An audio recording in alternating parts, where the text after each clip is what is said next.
সকলকে স্বাগত জানিয়ে আজকে আমি আমার একটি নতুন ব্লগ শুরু করছি। এই কাঁঠালগুলো দেখতে পাচ্ছ যে এটা হচ্ছে এঁচোড় আর কি, মায়ের গাছের কাঁঠাল। বাড়িতে গিয়েছিলাম তো সকালবেলা আমি কয়েকটা মাছ আমি ফ্রিজ থেকে বের করে নিয়েছি। তো মাছগুলো একদম বরফে জমে আছে, তো সেই মাছগুলো আগে ছাড়িয়ে জলে ভিজিয়ে তারপর আমি রান্না করবো। এটা হচ্ছে বেলে মাছ করে নেব।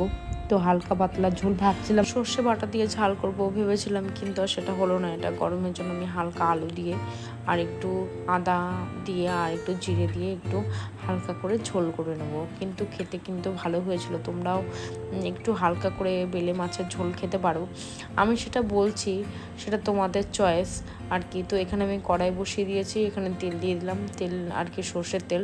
তো সর্ষের তেলে রান্না করে রান্নাটা ভালো হয় খেতে। তো ওখানে মাছগুলো দিয়ে দিয়েছি।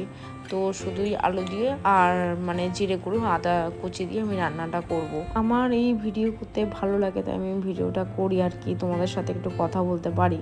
যে সারাদিন নিজের মতো একা থাকে, তখন ভাবছি একটু ভিডিও করি, তোমাদের সাথে একটু শেয়ার করি। তোমরা অন্য কিছু ভেবো না যে এটা খারাপের জন্য, আমি খারাপের জন্য না, আমি শুধু ঘরের কাজকর্ম দেখাই আর কি ভিডিও করছি। তো এর আমার কোনো স্বার্থ বা এমনি কিছু নেই, বা টাকা পয়সা উপার্জনের কোনো ব্যাপার নেই। আমার ভালো লাগে তাই আমি ভিডিওটা করছি আর কি তোমাদের সাথে। এই ভিডিওটা করি বলে এতে আমি একটা নিজের একটা মনোবল পাই যে না, অনেকেই আমার ভিডিও দেখছে, অনেকেই আর কি ভালোবাসছে আমাকে, সেটাই ভেবেই আমি ভিডিওটা করি। তাই জন্য আর কি ব্লগটা আমি বানাই আর কি, এছাড়া কোনো কিছু না। তোমরা যদি পাশে থাকো আর যদি ভিডিওটা পুরো ওয়াচ করো তাহলে আমার আরও ভালো লাগবে। অনেকে ভিডিও ওয়াচ করো না, তো তোমরা একটু ভিডিওটা ওয়াচ করো প্লিজ, তোমাদের বলছি। তো কৃত্তিকার জন্য এখানে কিছু ফল কেটে নেব, কিছু পেয়ারা কেটে নেব, আর কিছু লেবু কেটেছে, আর কিছু আঙুর নিয়ে নেব। কৃত্তিকার ব্রেকফাস্ট করানোর পরে আর কি এই ফলগুলো ওকে আর কি দেবো আমি।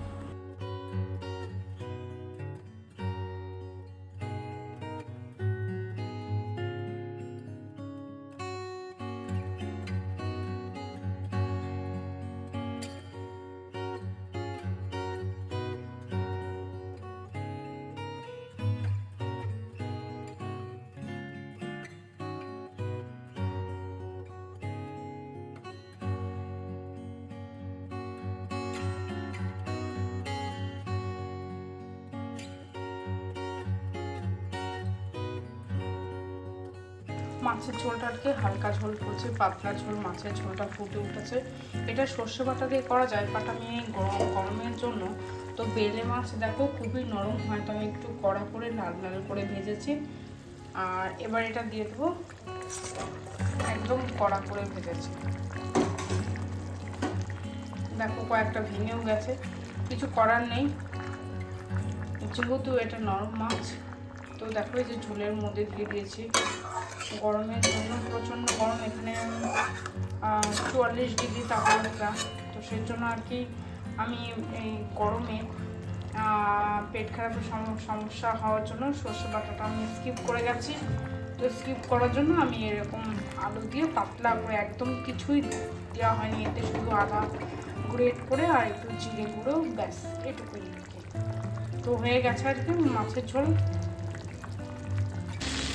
তো এখানে ভেন্ডি ভাজা কাটিয়ে দিলাম, মাছের ঝোলটা নামিয়ে ভেন্ডি ভাজা করবো। মাছের ঝোল আছে আর ভাতটা পরে করবো দুপুরে। তো সেরে তারপর তো হঠাৎ করেই বাড়িতে গেলাম, মায়ের একটু শরীর খারাপ ছিল আর আমার একটু সমস্যা ছিল, তো বাড়িতে চলে গেলাম।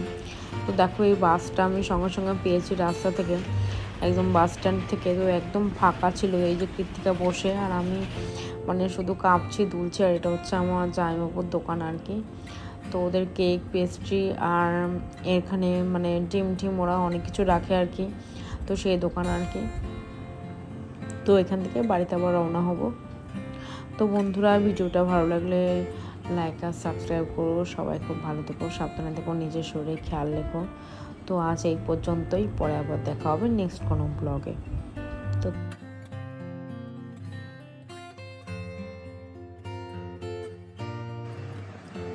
এই যে সকালে বাড়িতে এসেছিলাম আর কি, মায়ের বাড়িতে। তো সকালে একটু পাস্তা করেছি, কিছুই নেই ঘরে, তো একটু পাস্তা করে নিয়েছি। তো এটা আর কি কৃত্তিকাকে দেবো আর আমি একটু খেয়ে নেবো আর কি সকালে। তো লাইক আর সাবস্ক্রাইব করে পাশে থাকবেন। টাটা বাই বাই, সবাই ভালো থাকবেন।